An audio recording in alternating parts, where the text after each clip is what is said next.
traitement ezalaki te to hôpital ya bongo bongo no maman Denise atiaki moyen bon to informé ye que maman a koufi sûrement to solola na ye to yeba réaction na uzala ndenge nini voilà to zela parce que boyebi aza première dame misali ezali belé priorité ezali belé mais nous pensons et nous sommes convaincus que comme ayoki yango akoye bakoprésenter bacondoléance na baartiste mpe mingi na libota.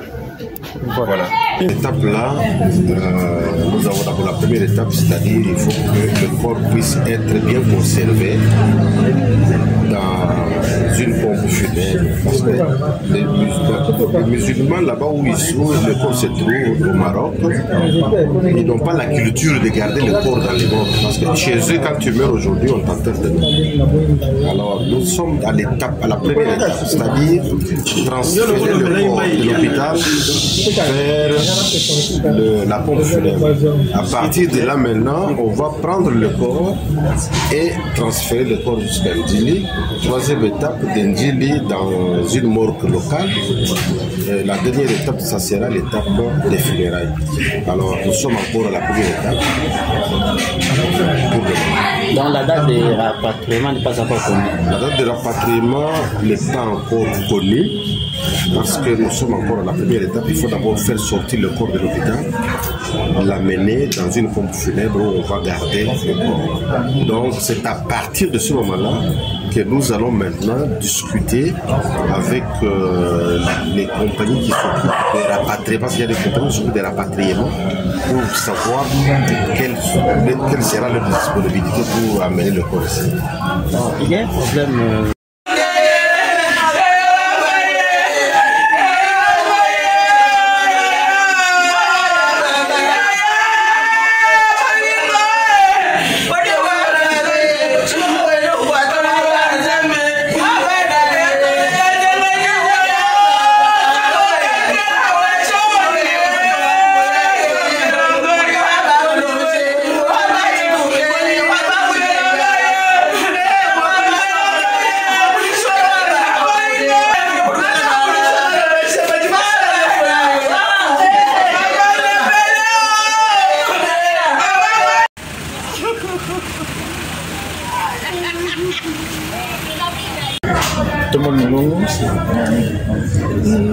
Liloba ya mama on a sololaki na ye ezalaki dimanche tosekaki na ye nazalaki pa petite sœur na Kitambo vers 17h nabengi ye Yaoudia nabengi ye Sisa nabengi ye mwasi makasi acheka aseki atuni olie yazong selinga ongo pesangani na ebisi na inala mbela yo dongo na tusha na atunga obutinda nene ngabi fongola YouTube na ona butindela aseki kanga aseki akati pe esi tusola lisusu te donc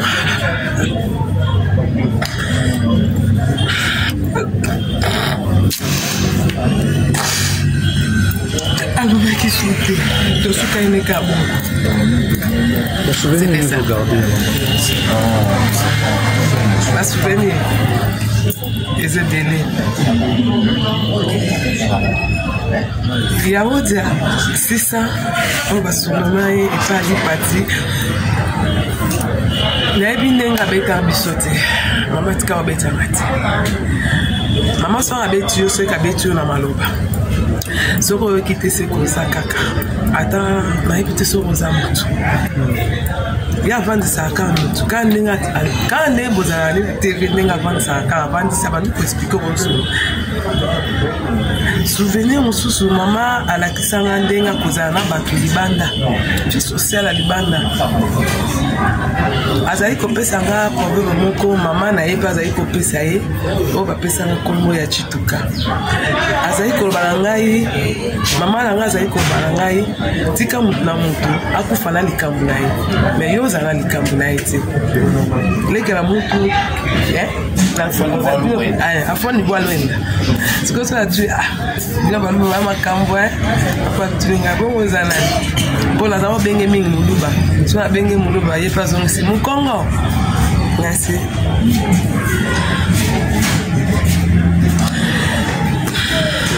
Merci.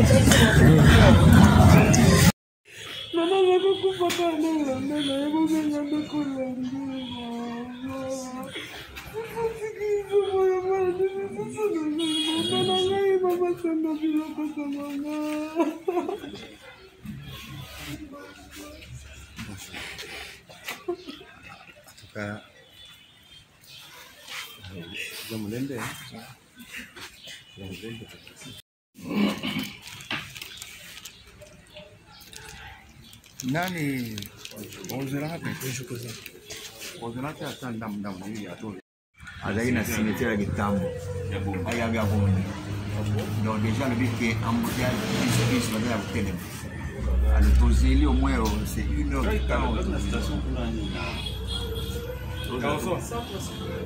non la station de la station comme là tozeli au moins 1h alobi mawa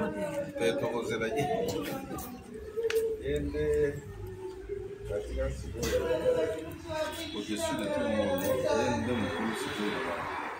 Je pense. Oui, exactement. Mais la délégation pouvoir, ceux qui proposent les années en tout cas, je ne sais pas si je vais arriver là-bas demain. Donc, les gens m'ont voulu qu'on a bouillé. Embouteillage à ma place. Embouteillage à ma place. C'est la pointe de l'eau au tambour. Et puis, dans ma mauvaise habitudes, la biso, à niveau de la poubelle. Alors, Banzela, on se fait Bukani, Mandambo, Zaratu.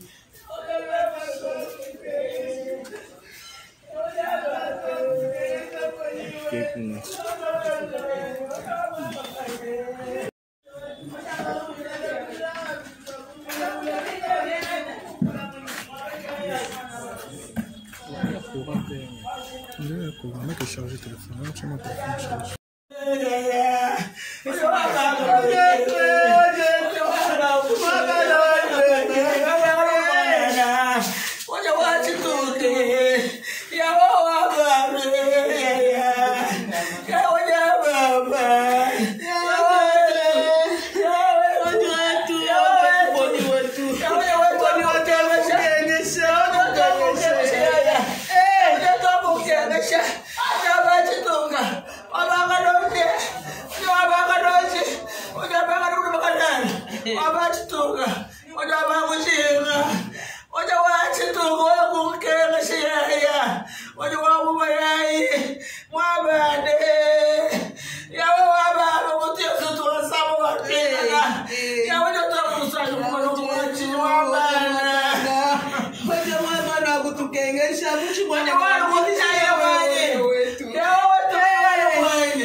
suki na ngai nani omona ngai nani okanisa ngai ata nazobela mama bana mama mobokoli nani akozwa motema lokola ya yana ngai nani akozwa motema lokola ya yana ngai nani akozwa motema lokola ya yana ngai nazalaka elamba te nazozela libo yaka mwana papa na ngai akemboka mosika natikalinga moko awa yananga moto asomelaka nga elamba yananga moto asomelaka nga lipapa yananga linga te nana na nzala yesu otalaki ata molamu na ye ifalatala ata molamu na ye ifalatala molamu ne mama mobokoli mama bilokota lokota yesu yakobona yesu yakobona yakari nazokoka te yakari nanga nazokoka te baplace mosusu nakotaka eza mpona yana ngai baplace mosusu bayambaka eza mpona yana ngai mwana yana ngai mwana na ngai oyaya abengaka mama mpo naza komba mama na ye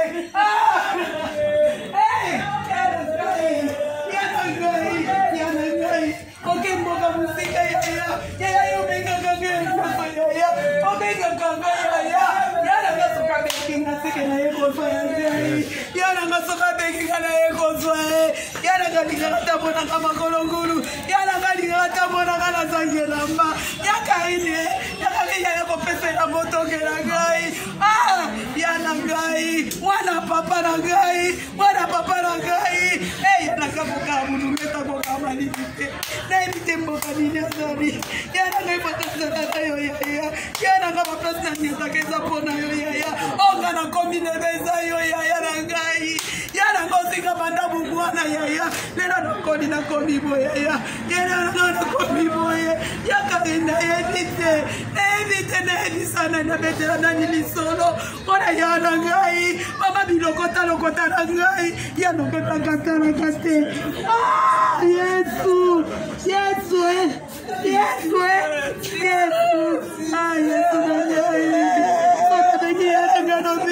sonelaki nazamanga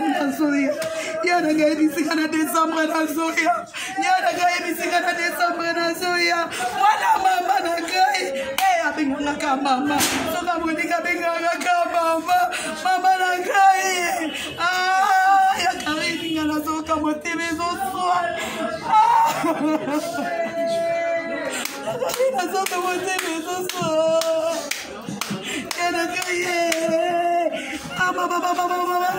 nayokango nasakolenga mona monyango mama bilokota na ngai alokotaka talaka te yaya oyo lokoti wapi yaya ozomemela biso kaka bato bimemamema ayaya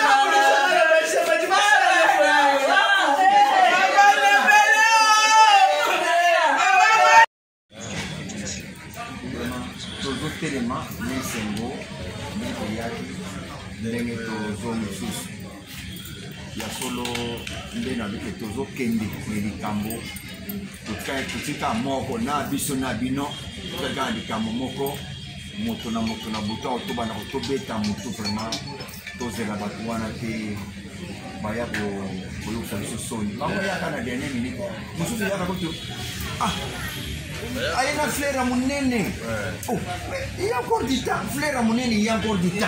Il y a une fleur. Il faut que la bango et puis vraiment, merci beaucoup. Merci. On se nous plus devant pour le merci.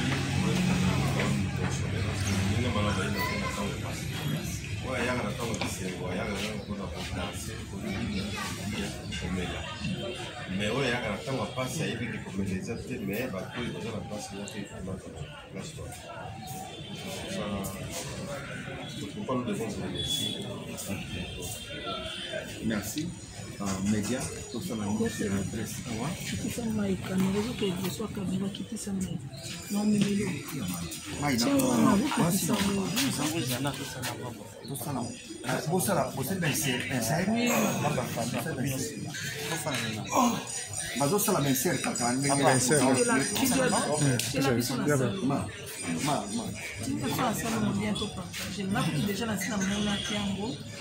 Malheureusement, l'iPhone a moyen de s'abonner à Tiango, le téléphone on a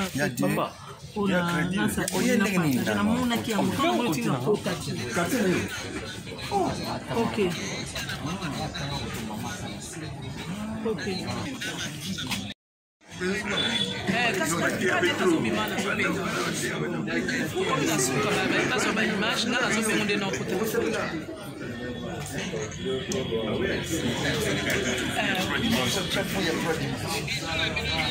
Ok, bisous. Moussouamba, courage, on est ensemble, maman, il y a ezali bongo bajournaliste côté batomoni délégation ya bagroupe Salongo baye korendre bino visite programme eza ndenge pour kosolo nini Bon. oza na membre famille kombo nani ngai nazali kombo na ngai eza Jean-Marie Kalonji Boyai nazali oyo alandi mowenyi oyo tozokolela lelo na nsima ye nde amela libela atikeli ngai mama bolingo alors mama bolingo ameli libela ya mama na ngai atikeli ngai ngai naye komela donc nga moto nazali ndeki na ye makambo nyonso ya famille oyo etali famille na moma oyo nyonso la voix autorisée pour c'est ma voix, c'est-à-dire tout se passe ici. Nous n'avons pas encore le programme pour le moment parce qu'il y a des étapes que nous devons suivre.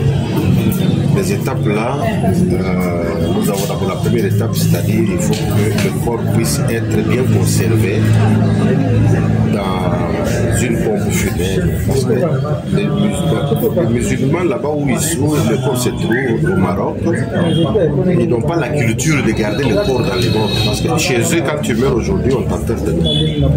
Alors nous sommes à l'étape, à la première étape, c'est-à-dire transférer le corps de l'hôpital vers la pompe funèbre.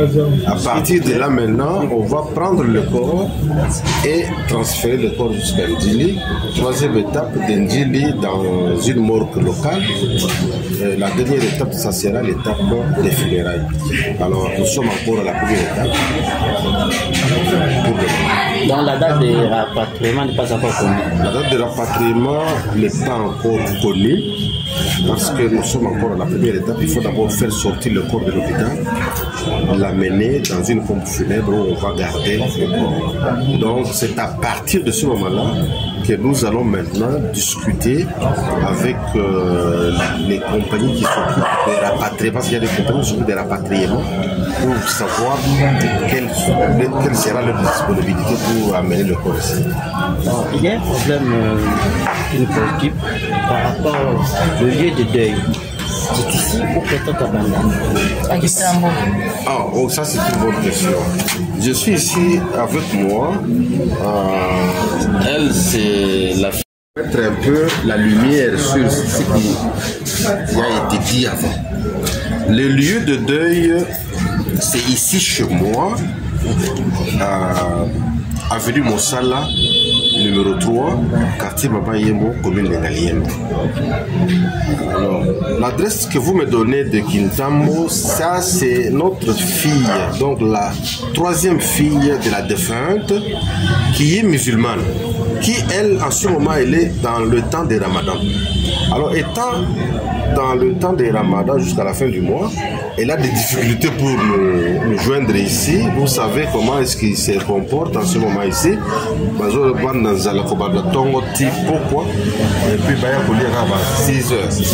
Alors, ça fait un peu une difficulté. Ce qui fait que le deuil se tient ici. C'est l'adresse officielle ici chez nous dans la parcelle familiale.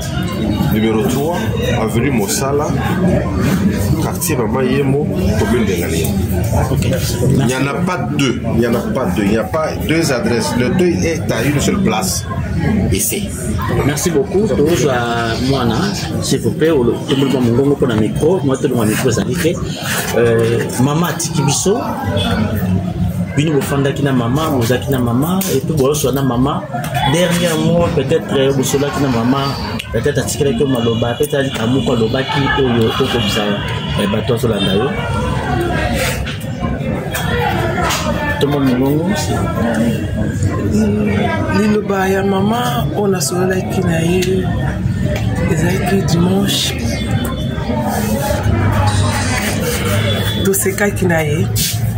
Nazaki pas petite heure na Kitambo vers 17h na bengi Yaoudia na bengi Sisa na bengi Mwasi Makasi achika aseki atuni olie yazo selinga ongo pesa ngani na ebise na inala mbela yo dongo na tusha na atunga obutinda ndeni ngabi fongola YouTube na ona butindela aseki kanga aseki akati pe esi tusola lisusu te donc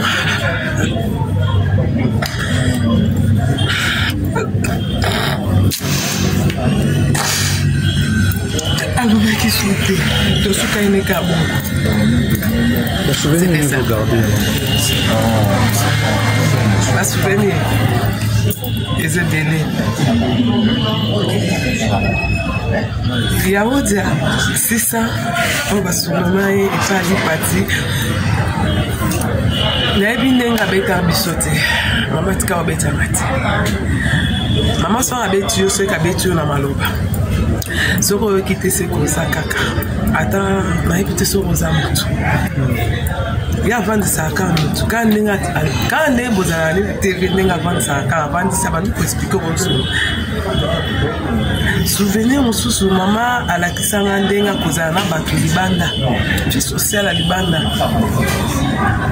Azali kopesa nga problème moko mama na ye azali kopesa ye o bapesa nga kombo ya Chituka. Azali kolobala ngai mama na nga azali kolobala ngai tika mutu na mutu akufa na likambo na ye mais yo ozala likambo na ye te lekela mutu afoni bwalwenda sikoso atu bila baluba ba makambo apa tulinga bongo ozala mpona aza benge mingi muluba so abenge muluba ye pa zongi si mukongo merci.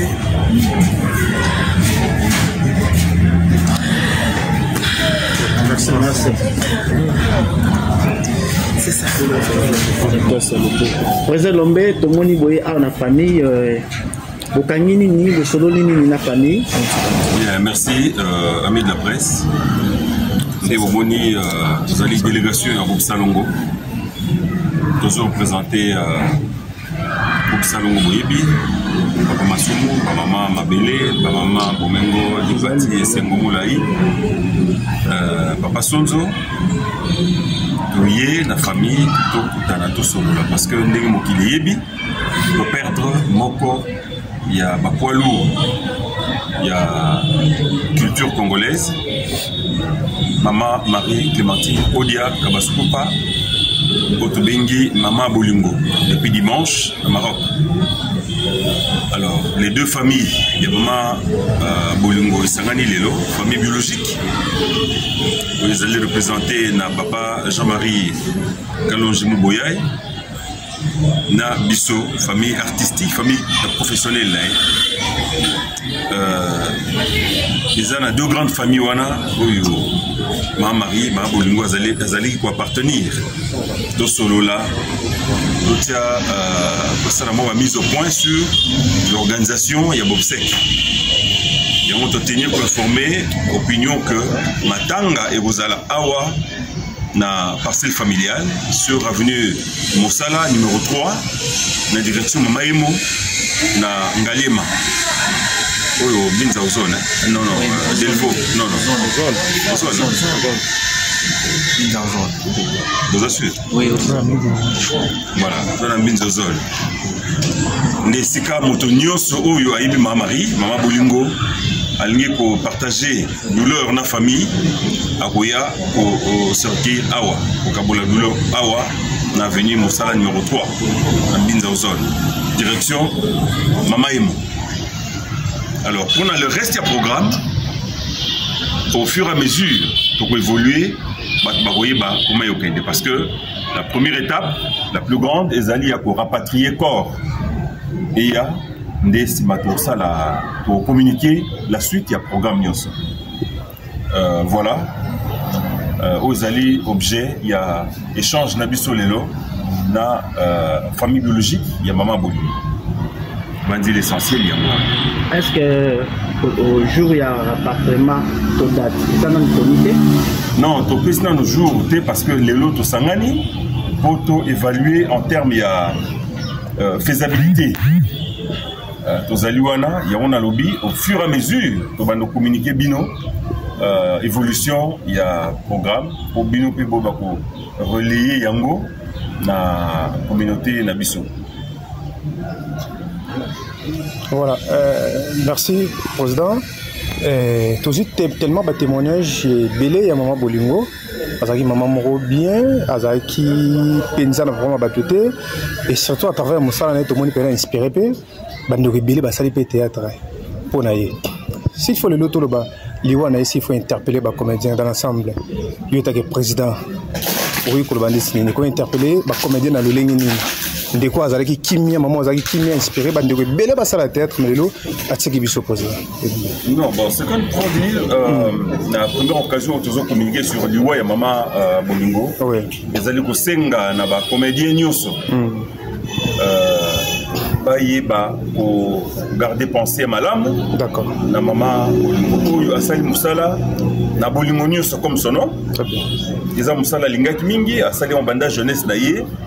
Oyo toyoki na tache noire moko boité qui a soigné à sa l'émission à fingi bateau à sa l'émission luki ba buzz non d'abord on les a philosophie à groupe Salongoté et surtout pas ya maman Marie qui était une personne vraiment pacifique vraiment amoureuse ya kimia et d'ailleurs même elobel naye violence et zalaté déplacement malobé zalaté c'est ndenge papa sonzo akomaki poésie na ye abisoki douceur tolérance compréhension amour ezalaki et quoi pour freiner loi mais les mamans Bolingo profiter parce qu'elle incarnait toutes ces valeurs oyo pe ba jeune fille ebelé ba na musala oyo parce que ba imiter alors to senga na période oyo to na matanga to pesa ye façon ko pesa ye respect makasi ezali ko éviter ba émission en quête du sensationnel il y a ko ternir ba image ezali la famille professionnelle to ya ye mutu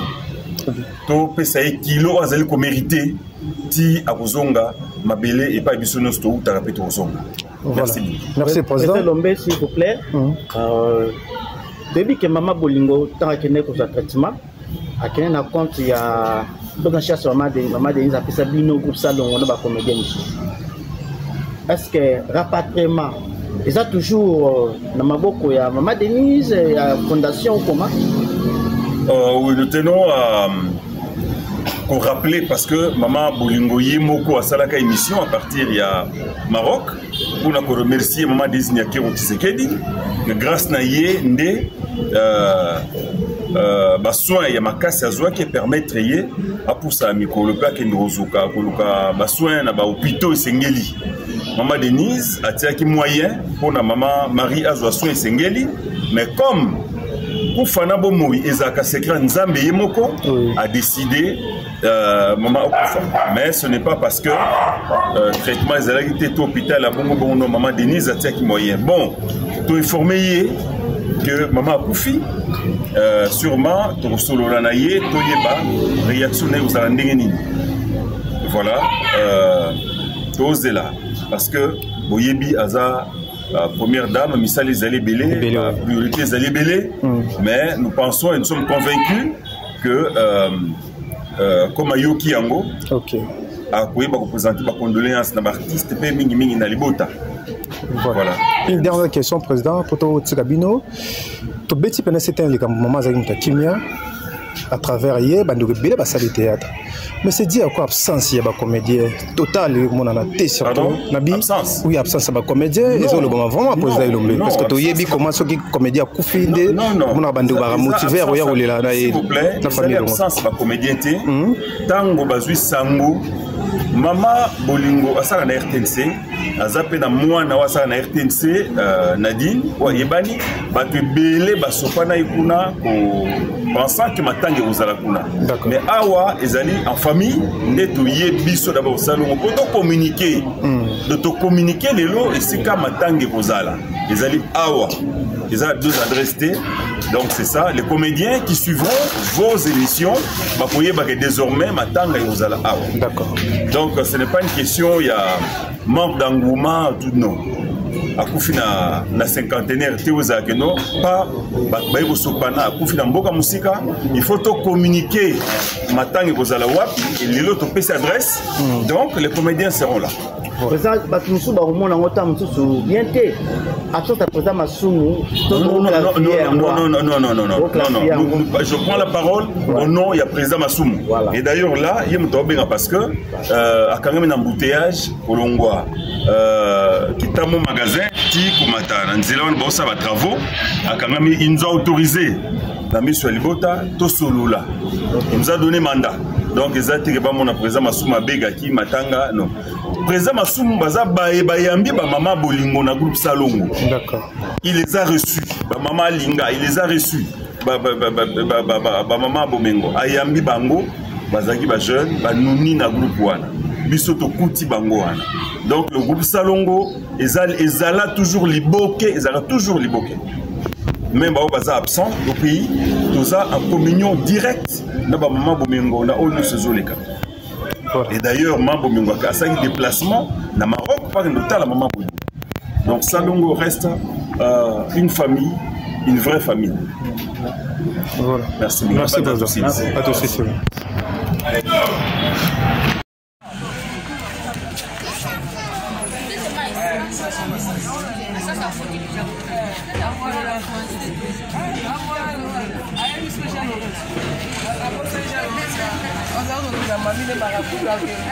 le gars, c'est